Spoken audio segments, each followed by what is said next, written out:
and we look forward to hearing all that you have to tell us. Thank you, Pam. Thank you.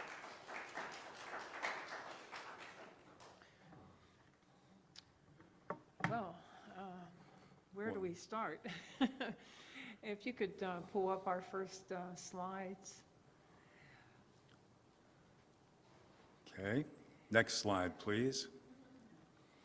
We have a brief overview because we've been here a couple of times, so next slide, please. And Charles, you want to? We like to remind people that San Onofre was closed because of a radiation leak outside of the perimeter of the area. And that leak occurred because they purchased equipment that wasn't properly licensed or approved by the Nuclear Regulatory Commission. So it was the experimental nuclear steam generators that they thought would make them a lot of money, and they broke down right away and started leaking steam. Do you want to? Well, those generators were supposed to last another 40 years, and they only lasted 11 months. You can see on our website that their own vice president of engineering warned the designers that if they, what they ended up doing was putting more tubes to generate more electricity, of course, more money, and those tubes basically rubbed together and gave us a radiation leak. So everything that we're dealing with now is totally unanticipated. Because as soon as the plant was shut down, of course, then they were confronted with what to do with the radioactive nuclear waste. We've got 3.6 million pounds of radioactive nuclear waste buried in 73 silos, 108 feet from the Pacific Ocean, when of course was accelerated sea level rise, on an earthquake fault, in a tsunami inundation zone. And I don't ever want to forget the fact that it's in the middle of millions of people. Okay, next slide, please. So these domes are going to disappear. They're pretty iconic, and they're going to start removing them in the next few years. They've already done a lot of demolition. Next slide, please.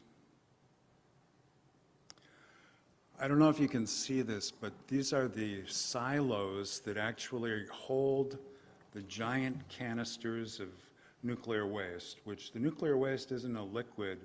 It's a very heavy metals, uranium, plutonium, in little pellets, and they're bundled up into rods, and together they make a fuel assembly that's about 1.5 times as tall as I am and about this big around. And these canisters, when they get them filled, weigh 100,000 pounds.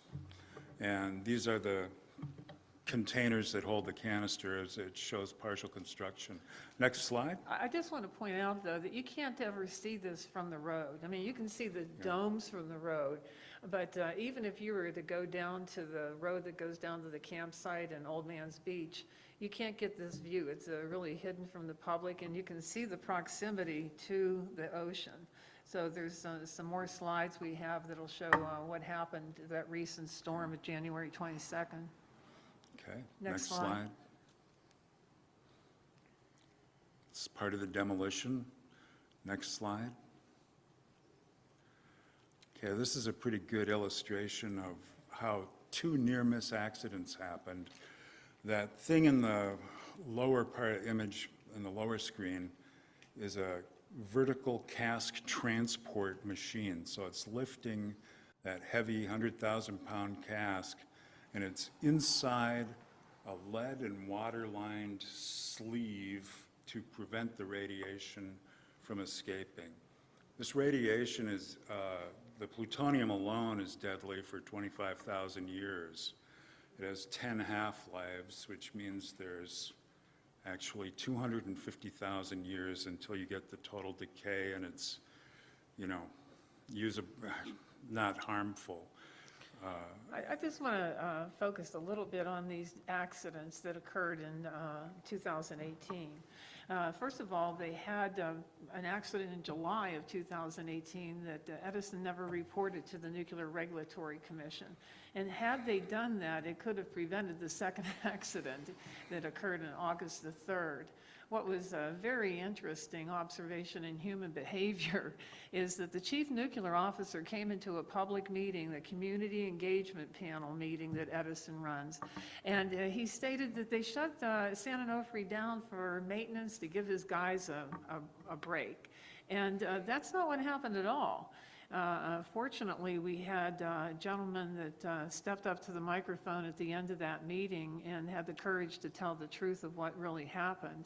And as Charles was just indicating, you know, this radioactive nuclear waste is so radioactive that the folks that were putting this in the silos were doing that from a distance to protect themselves from the radiation. So they really couldn't see the downloading process. And what ended up happening is one of these cans that Charles described got caught on a 1/4-inch flange.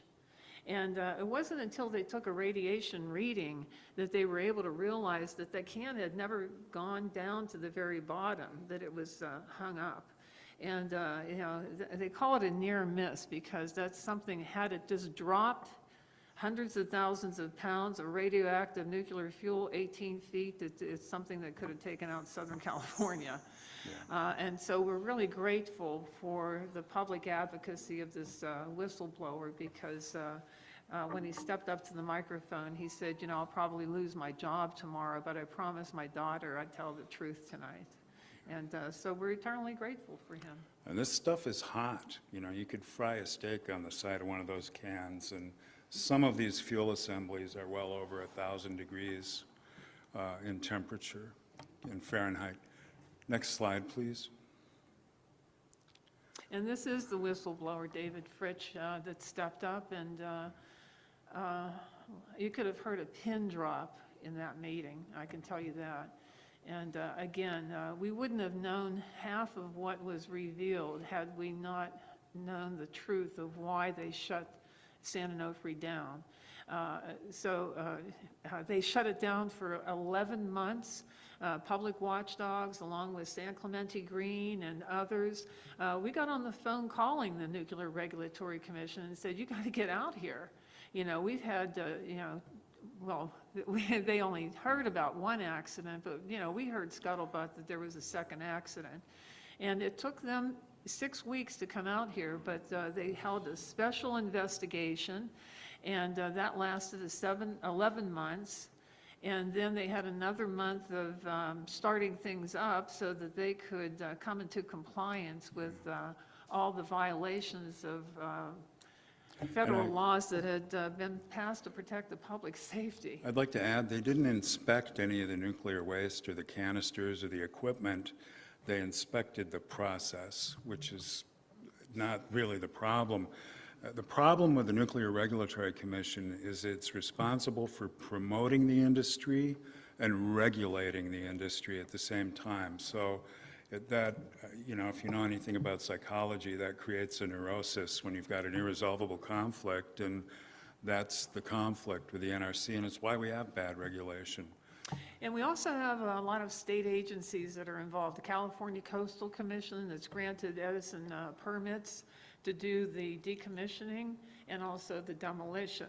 But the California State Lands Commission was in the process of holding public comment for the final environmental impact report of what we're talking about, and when we had these accidents. And so Public Watchdogs, along with other advocacy groups, urged the State Lands Commission to, you know, stop the public comment period so that these accidents could be incorporated into that final environmental impact report.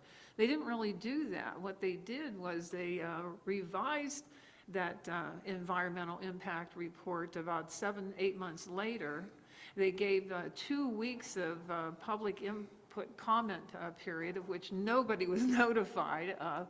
And that's all that Edison needed to take to the Coastal Commission with a certified environmental impact report for them to get the next permit to do the demolition. So, you know, it's not just the federal agencies we're watching, it's every state agency that's involved in the process of this progression.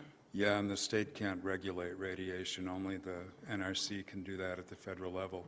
Next slide, please. So we have multiple federal court filings. Next slide, please.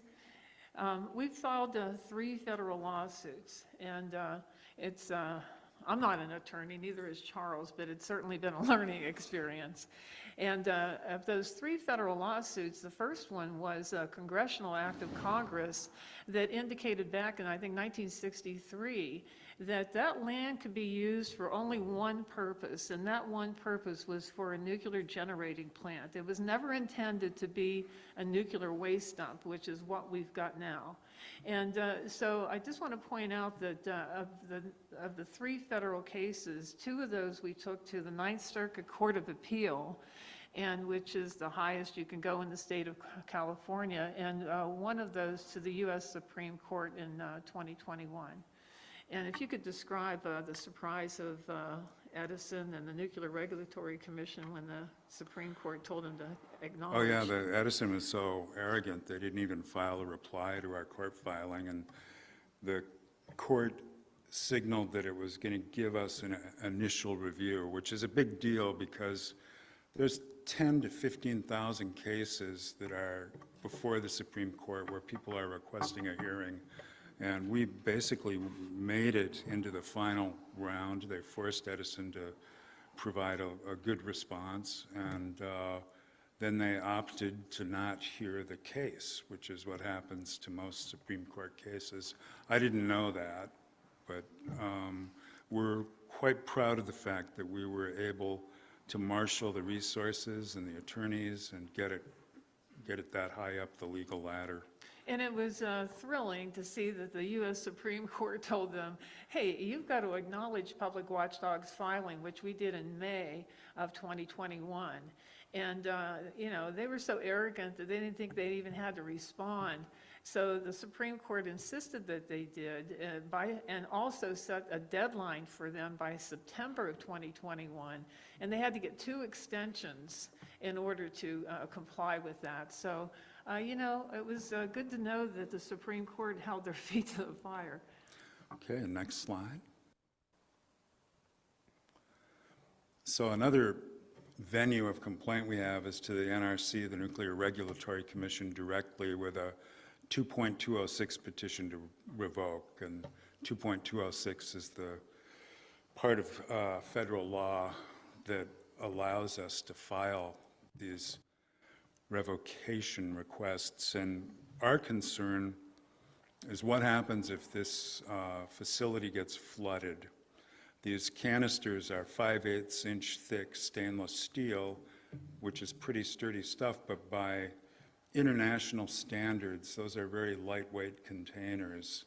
Most first world countries use casks to store, and the casks usually have walls that are at least this thick, and it's layers of lead and epoxy and all sorts of stuff. But with San Onofre, it's just a big stainless steel can, structured much like a beer can, with really thick metal on the top and the bottom.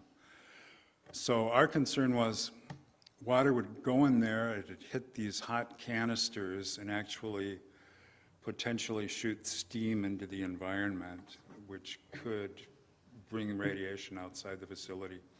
And also, I want to point out that the major concern about flooding, even if it's just accelerated sea level rise in water, that if that cannot be pumped out in a very short period of time, I think it's 32 hours, the cooling system of the radioactive nuclear waste can shut down. And then, of course, with tsunami, if anybody's watched not only what goes in on a tsunami, but what goes out. And that doesn't, that's not clear seawater.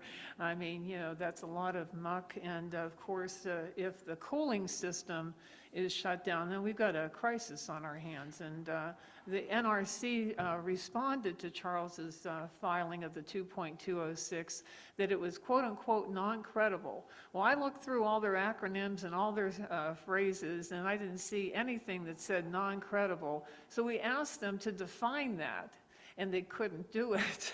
So, you know, it's just been an interesting observation of So basically, it's like, we don't really have an argument against what you're concerned about. We've just decided that it's not credible. next slide, please. And So where are we now? And the most important thing that everybody has to realize is that where we are now is we've got 3.6 million pounds of radioactive nuclear waste buried 108 feet from the Pacific Ocean on an earthquake fault in a tsunami inundation zone.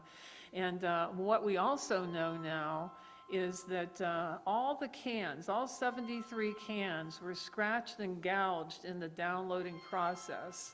And you can see the photographs we're going to show you of those gouges and the corrosion that was caused by the gouges.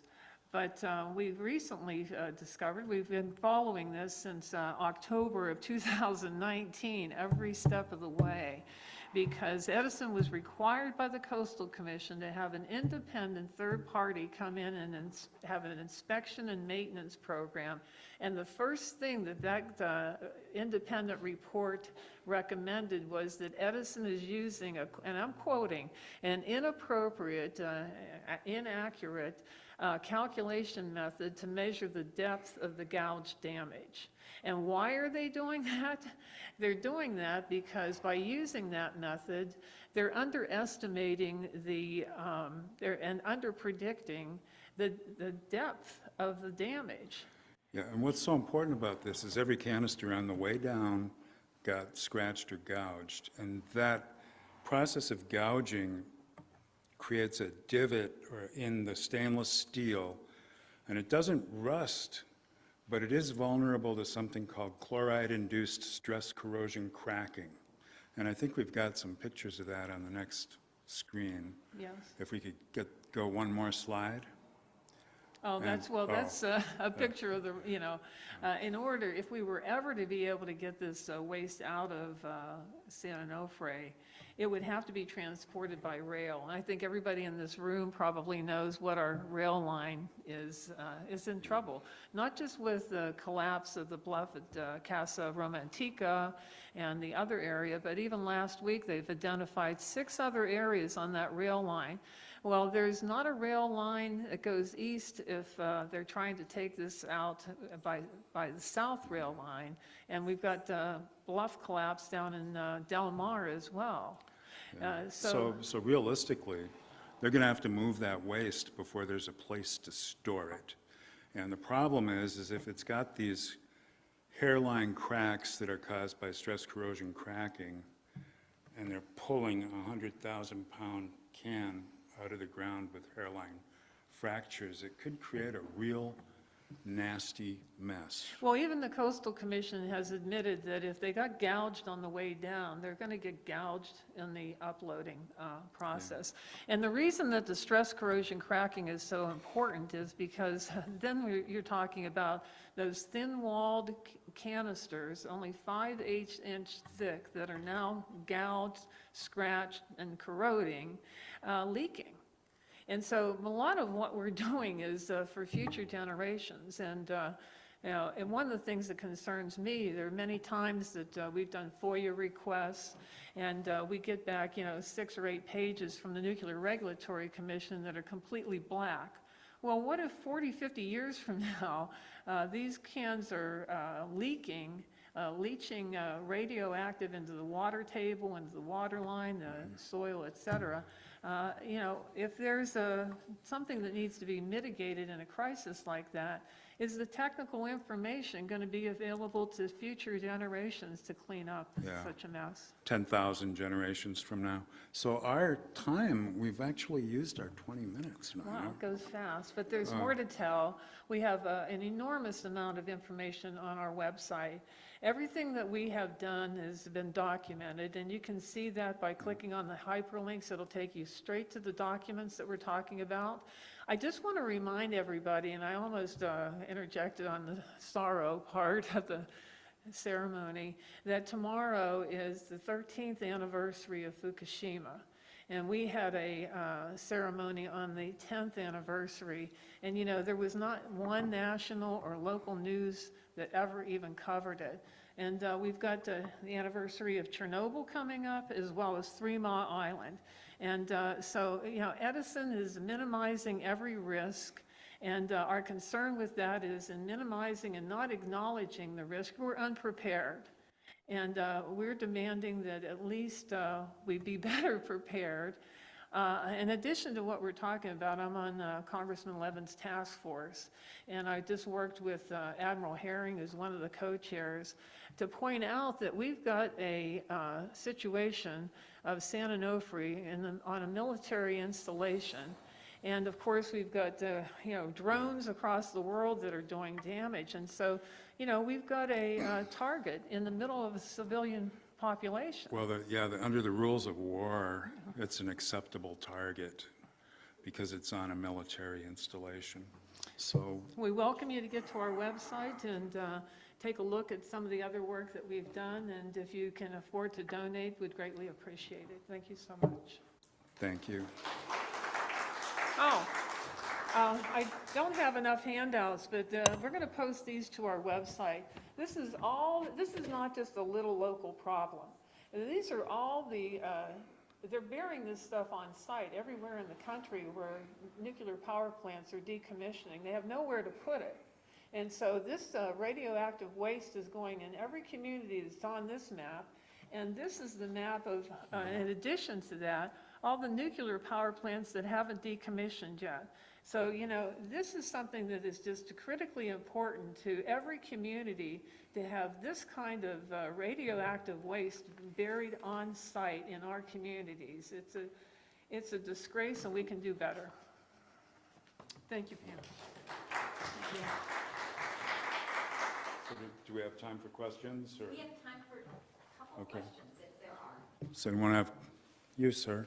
Okay, so what can we do as members of the public? I mean, this sounds like, first of all, it sounds like there's nothing that Edison can really do. Yeah. Well, you know, Okay, the question is, what can we do as members of the public, Nina? Well, I think tell everybody that you know what you've heard this morning and what you can see on our website, because most people don't even know the plant was closed due to a radiation leak. And of course, what we're talking about is just hitting the high notes. There's a backstory to every high note that we talked about. So, you know, the public awareness is what we're going for, because if the public was aware of how bad this situation is, we'd have people demanding better. In the back? I was wondering, you mentioned that those very thin canisters, 5/8 of an inch, and that in other countries, they go with lead, other, you know, much thicker. Yeah. How about the other facilities, nuclear facilities within the United States? And we only know of one facility that has the exact same cans, Holtec thin-walled cans, in the middle of Illinois. You know, we've got these plants that are decommissioning. On the Hudson River, they're putting the diluted radiation water right in the Hudson River. At Pilgrim in Boston, the fishing industry and the tourism industry lost out. They're dumping it there too. So the question was, where are they putting other nuclear waste and where can it go? And we urgently need a national nuclear waste repository. There was one that was going to be put in place in Yucca Mountain in Nevada, which is a very barren, relatively safe place to store this stuff, but it got killed by Harry Reid. And I'm not trying to be political or anything, but nobody wants this stuff. There's, you know, and their state never had any nuclear waste anyway, so they think it's unfair. Yes, ma'am. Am I correct in understanding that Southern California, well, it's called a public utility, is actually a private company? It is. Down in Northern California. So I would suggest that in your, I haven't been to your website, which I'm going to look at, because I've been aware of this problem for some time, that you put some faces of the shareholders and the board of directors, the people who are really, really making money off of this and have no concern or interest in the general public. Because I think we need to see, and people on the Nuclear Regulatory Commission too, I want to know who are these people that are profiting from this, and how can we pressure them? Because behind all these committees, there are always people. And people are, as you Yeah. suggest, we're very vulnerable. Those people are vulnerable. So the question is why don't we publish the photographs of the culprits? Is that, that's an idea. It's, yeah, It's a suggestion, it's not, I'm not questioning. yeah, I'm congratulating what you're doing. thank you.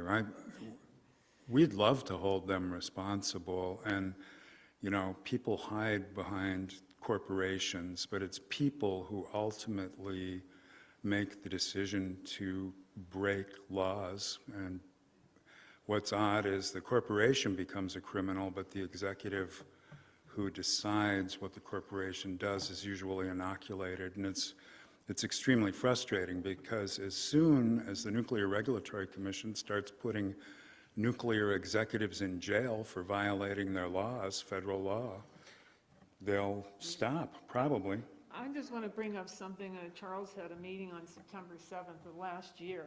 And the reason I'm bringing that up is because when we had these accidents, and they had violations of federal law, they had civil penalties, et cetera. One of them was that they didn't have the right equipment on site, they didn't have the personnel trained on the right equipment, and that's why those accidents happened. Some of those guys had never been trained to ever do that. We're doing it for the very first time. That's inexcusable. What happened in September of last year when Charles was bringing down at San Onofre with the Edison officials that you're talking about? Here they are. They don't have the equipment on site for flooding that he was bringing to their attention. They don't have the personnel trained, you know. So the bad behavior continues, and the Nuclear Regulatory Commission is regulating by exemption. They're not regulating any longer by the federal laws that were passed to protect the public safety. They're just simply not doing it. Yeah, I asked them, where are you going to get a vertical cask transporter, that huge piece of equipment we showed? And they said, we're going to rent it. So, you know, like, hello, U-Haul? You got any nuclear waste equipment on hand? And not only that, but when we're talking about a tsunami, there's a good chance they can't even get personnel down there, you know? Yeah. So, I mean, they're continuing, that's their culture, and you hit the nail on the head. That is the culture of what we're dealing with. Thank you, Pam. Thank you.